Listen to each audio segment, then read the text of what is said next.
서울 서재 김진홍입니다. 가을바람이 완연합니다.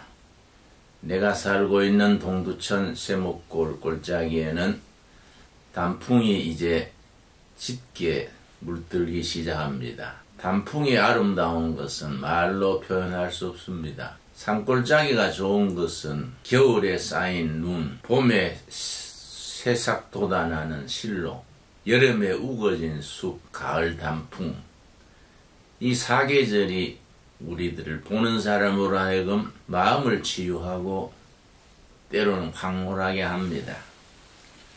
오늘은 김구 선생이 쓴 책을 소개하고 싶습니다. 우리 민족의 스승 김구 선생이 쓴 글 중에 내가 원하는 우리나라, 이런 제목의 책이 있습니다. 물론 이보다 더 유명한 책은 백범 김구 일지가 있습니다. 자신의 자서전이라 할 수 있겠지요.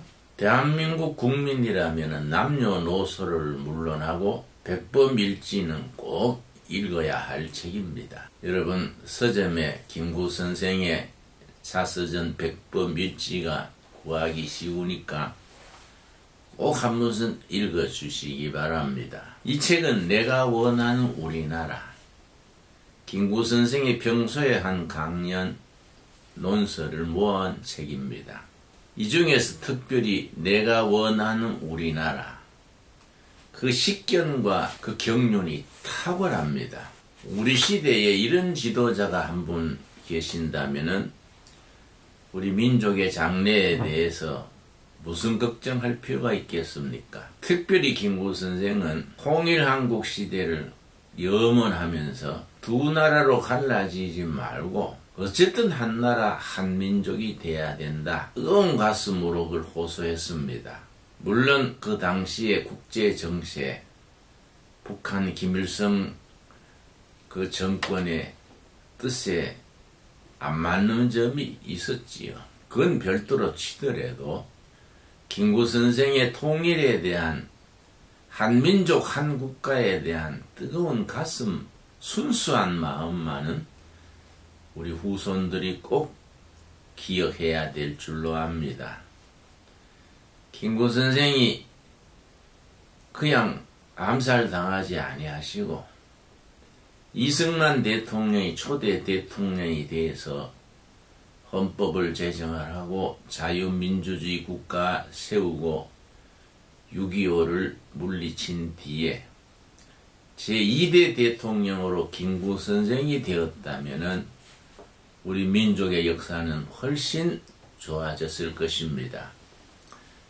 역사에는 만일이란 말이 통하지 않는다 하지만은 안타까우니까 그렇게 생각을 해보는 겁니다.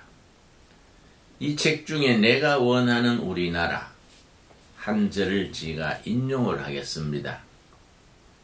나는 이 김구 선생입니다.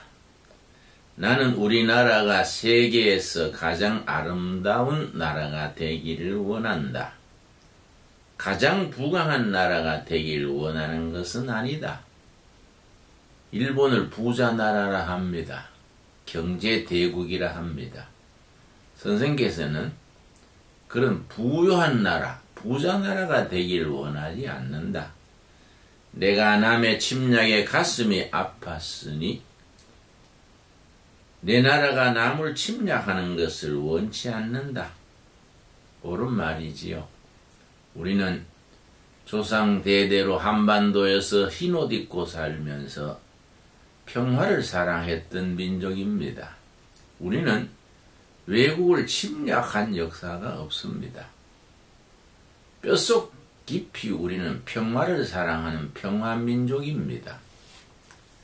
우리가 일본의 침략을 받고 중국의 지배를 받고 그런 슬픈 역사를 겪었으니만큼 남을 침략하는 것을 원치 않는다.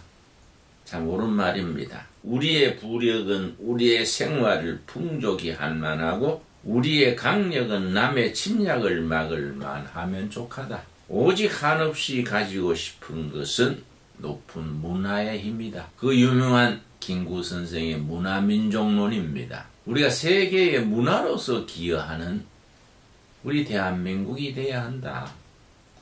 문화의 힘은 우리 자신을 행복하게 하고 나아가서 남에게 행복을 주겠기 때문이다. 김구 선생은 학력이 없는 부입니다. 요즘 말해서 가방끈이 짧은 부입니다.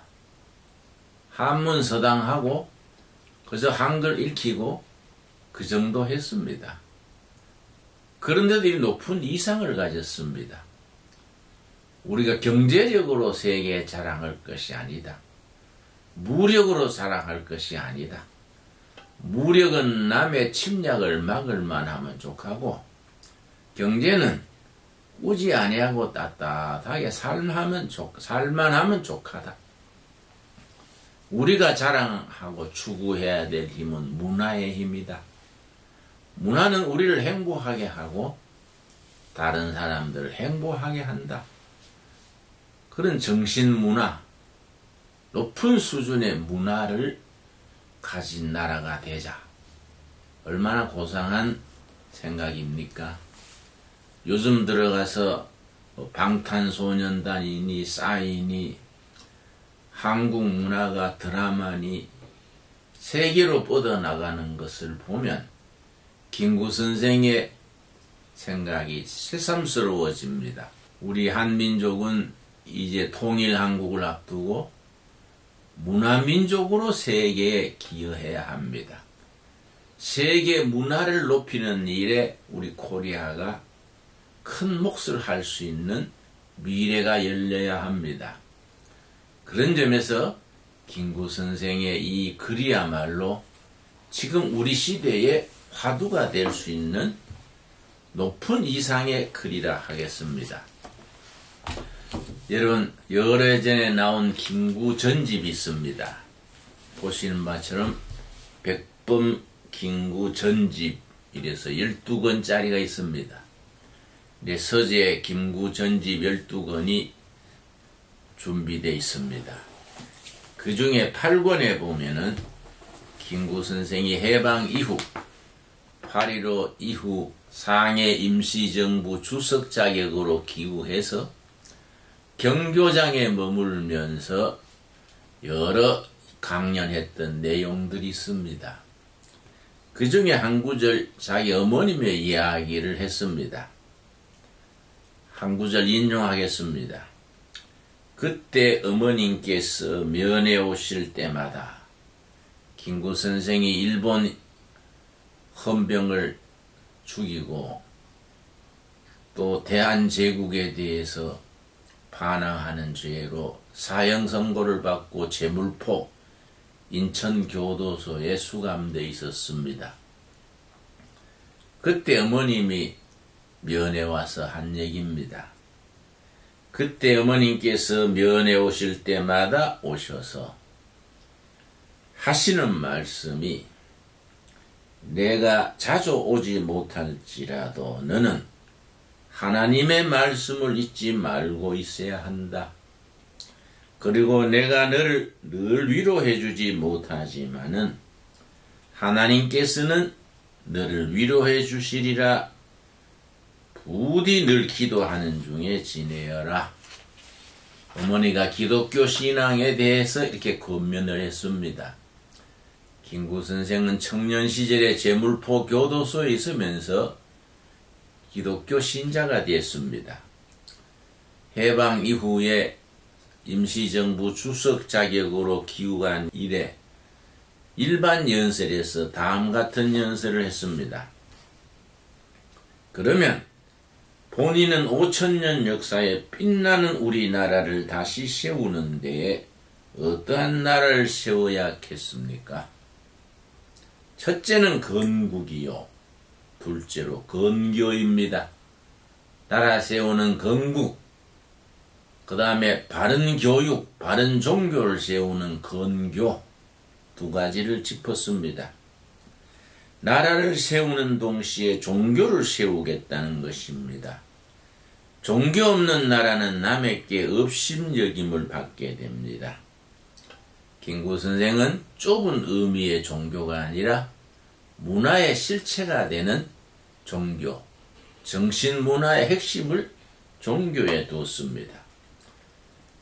나름대로 철저한 크리스찬이었던 김구 선생은 이런 말을 했습니다.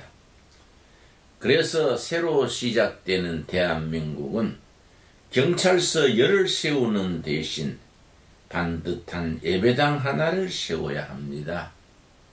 건강한 신앙, 건전한 종교에 대해서 그런 신념을 가지고 있었습니다. 우리 후손들은 김구 선생 같은 큰 어른의 그런 정신, 문화민족, 세계 평화에 기여하는 슬기로운 민족에 대한 생각을 이어갈 수 있어야겠습니다. 감사합니다.